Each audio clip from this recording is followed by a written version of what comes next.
For 75 years, Farm Equipment Manufacturers Association members have been bringing choice, value, and innovation to agriculture. Dealers are more profitable with Shortline manufacturers, and customers prefer equipment from FEMA Shortline manufacturers.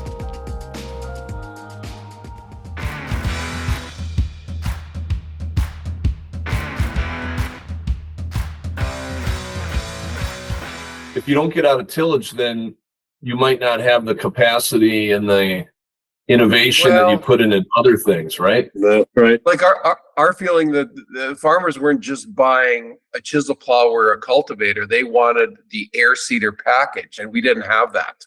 Like, just to try to answer that question, what was going on was conventional farming. You planted that ground, you harvested, you took it out of the rotation for the following year. That's a classic conventional farming in Western Canada. Then what was happening was continuous cropping, which was you're starting to pour the groceries to the field, you're putting fertilizer in every year, you're farming that land. And that's when the air seeders started to come in, because you didn't have to have that perfect summer fallow a seed bed prep to put your crop in. You could, with an air seeder, you could go into kind of a rougher field, and you could seed it.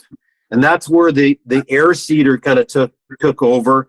And they like conserving the moisture. They like the revenue stream from continuous cropping. A little bit bigger risk with putting all the fertilizer in. Like, it was a different risk level for a farmer. And then that air seeder kind of transitioned to a drill. It's still continuous. What they're saying is no till. They're talking no tillage, and it's kind of a wink no tillage, because there still is tillage, but that's what they were trying to do with the drill now. Now with the drill, like Jerry Burgo's drill and Seedmaster's drill, they're trying to slide in with a little opener and precision position that seed. And that's what they're doing right now. And again, when they transition, our job and Dad's job was to find how we could help.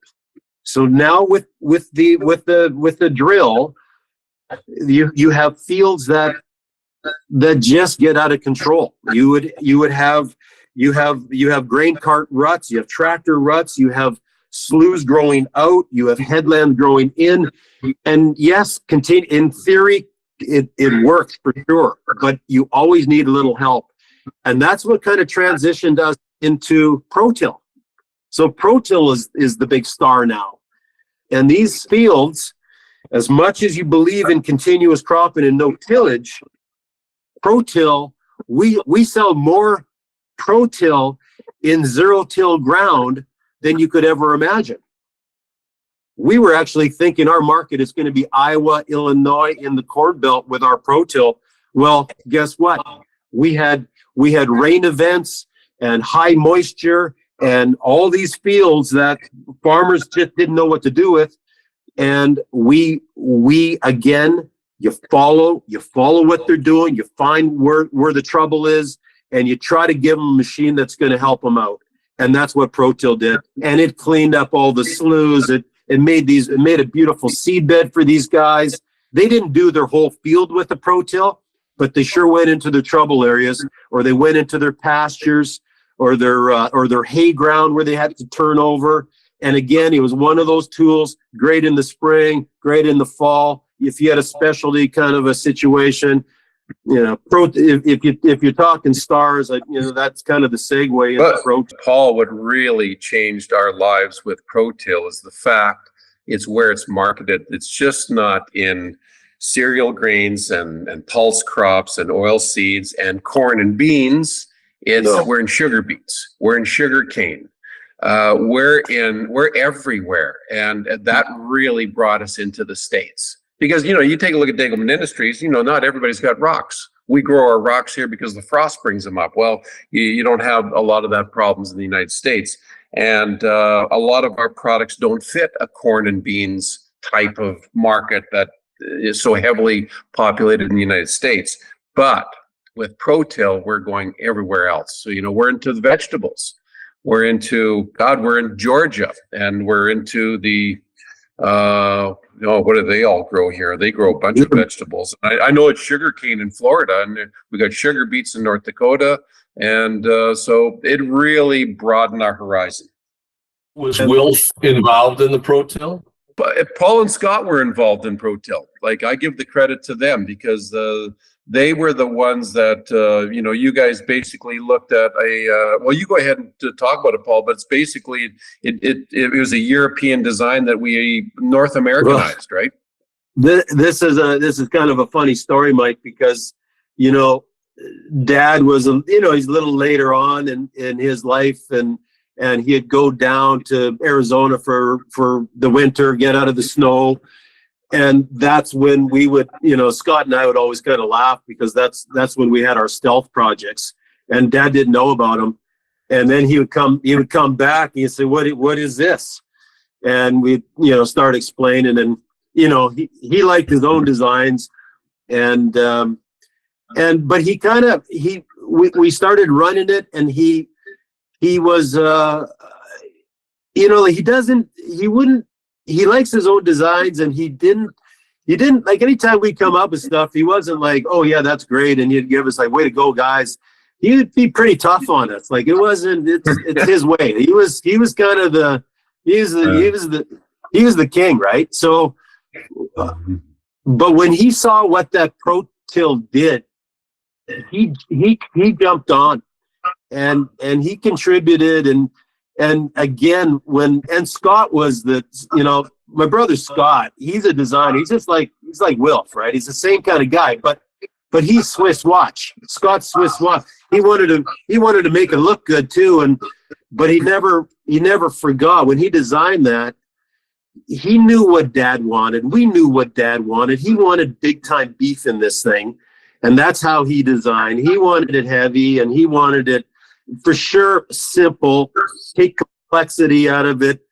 Do your part count. Get the part counts down, and keep things really boiled down. And that's what that machine ended up being. And he got in behind it, and he was, we had one ready to launch, and Scott and I were ready to go. And he was like, no, this thing isn't going to market. No way. And he Kaiba, we were pissed off at him. We were like, what are you doing? And then he kind of pushed it. He's like, okay, like try something else. And he kind of steered us. And you take a look at that ProTill, there's nothing even close on the market that is built like that. It is a meat and potatoes type of machine. There's no doubt about it. And but that's all, that's what he kind of instilled in all of us, whether it was sales or whether it was design or whatever. We watched what he did. We watched how he, even talking to customers and being curious with his customers, and really taking interest, a genuine interest in customers. Like, he wouldn't just stand there and talk about his machine. He talked about the farmers.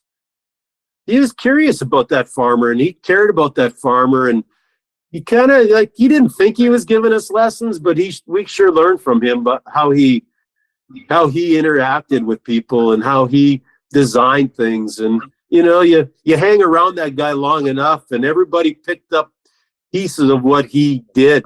Roland kind of picked up the some basic business stuff where he just nothing really fazed him. He didn't get talked out of too much. Jack with sales, and Jack and I with sales kind of thing is like, yeah, we got curious about the customers, and you got to be out there. You got to be with these customers. You got to be with your dealers and your distributors, and you got to play ball with these guys. You got to have fun with them. Like, if anybody had fun, Degelman's had fun when we were on the road. We had more friends out there, and Dad was always the life of the party. Wherever it was. But you know what, Mike? We follow our dad around. Like, what he went back farming, like when he sold his original farm, we moved to the city, and then back at 73, he went back, bought some land. He wanted to go back farming. So, what did Paul and I do? Like, we're farming. Raul was farming with us. And, Dad flies airplanes. Paul and I are pilots. We just follow him. We just, he's taught us everything. And one thing about my dad that I really admire, he treats everybody the same. And it doesn't matter if you're the president of the company, if it doesn't matter if you're just got hired and you're sweeping the floor, everybody got the same attention. And he treated everybody the same. And that's something that I think Paul and I have that skill too, or I'm hoping we do. But that was, that's the thing that we kind of learned about him. He's a stubborn man too. You know what? We had lots of fights with him, but you know what? They're all love fights.